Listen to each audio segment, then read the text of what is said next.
So now that we're in the HSL/Grayscale tab, HSL stands for hue, saturation, and, you guessed it, luminance. What this allows us to do is it allows us to select specific colors, or more specifically, hues, and shift them around to their neighboring hues based on where they lie in the color wheel. All you have to do is look at the colors in any one of the many sliders, I think there's 8 of them in there, to see the limitations of each one. Unlike the hue saturation feature in Photoshop itself, you can't change red to blue, but in Photoshop you can. Once again, this is a limitation, a deliberate limitation, I may add, by Adobe to save you from yourself from going overboard and ruining your images in the Camera Raw interface. Similar to what happened in the sharpening. Remember, in the sharpening, the highest amount that we could actually raise our sharpening value to was 150, if I'm not mistaken. In Photoshop itself, we can, in the unsharp mask, we can go up to 500. And more importantly, the radius in the sharpening tab only went up to a value of 3. In Photoshop unsharp mask, we used to be able to go up to 250. That may even be higher with CS6. What I'm trying to get at is Adobe is trying to limit the damage that we may accidentally do to our images in Camera Raw. So we can only play with this within their limitations. Okay, so now the saturation tab allows you to either increase or decrease the saturation of the colors in your image based on their individual sliders. Remember that these are global adjustments and not local. So in other words, if I wanted to affect the blue up here, I'm also affecting the blue in here. I'm probably going to be affecting the blue reflection in the teal tank as well.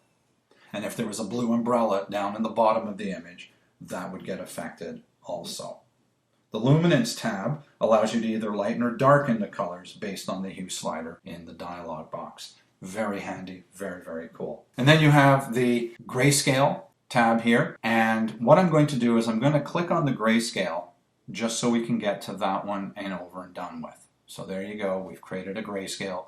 By default, the application has come up with this as a meaningful translation. I'm just going to zoom out a little bit so we can see this. I'm going to come in here and choose Fit and View. There you go. And it's made a Grayscale conversion. You like it, you don't like it, doesn't matter. Move the sliders around, come back over, make some adjustments, all that fun stuff. I'm just going to get out of that. One thing I do want to mention about this is when you actually export this out, you're actually exporting out a one channel, a Grayscale channel document. You will not have a red, a green, and a blue channel that have been turned to gray. You will have just one gray channel. So if you wanted to do some image manipulation back in Photoshop that deals with color or whatever, you may find yourself having to go under the image mode and then setting that to RGB.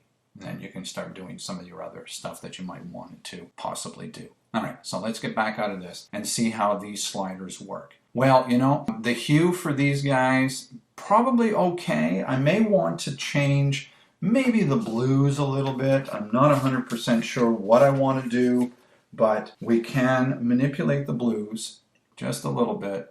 Well, that's going into purple, so I don't think so, but I may want to play around. But here you go. You can see I've gone over to make purple. I can come over here and give it an aqua. So you got to be really careful what you're doing with these guys. I think what I'd rather do is come in here and work with the saturation. Notice that if I move my sliders to the right, I can increase the saturation. If I move my sliders to the left, I can decrease.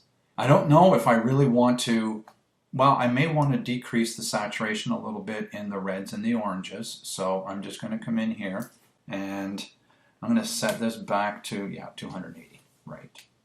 All right. Now put that back to 0. And then what I'm going to do is I am going to give that a negative and then go down 10, 20, maybe go 30, and then come in here, give it a negative value, and then go down 1, 2, and then I'm going to come back up here and possibly go back up to 20 and maybe 10, and then come back down to there and say, okay, I think that reducing, and I'm just going to turn this on and off. Yeah, I think reducing that down to that brings it a little bit more realistic, if you will. Yeah, I think, well, maybe 5 and 10. Let's see.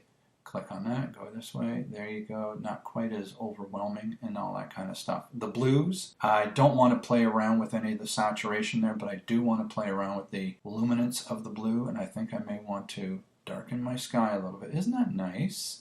So I'm going to come in here, and I'm just going to, again, negatory, and then just put my cursor inside there, put the negative sign, hold down the shift key, and tap the down arrow to go negative 10, 20, or 30. I think I'm going to go negative 20. And that seems to work out well for me. Yeah, it's a little bit of a difference. Subtle, but it is different. I like this. This, in a nutshell, is the HSL/Grayscale.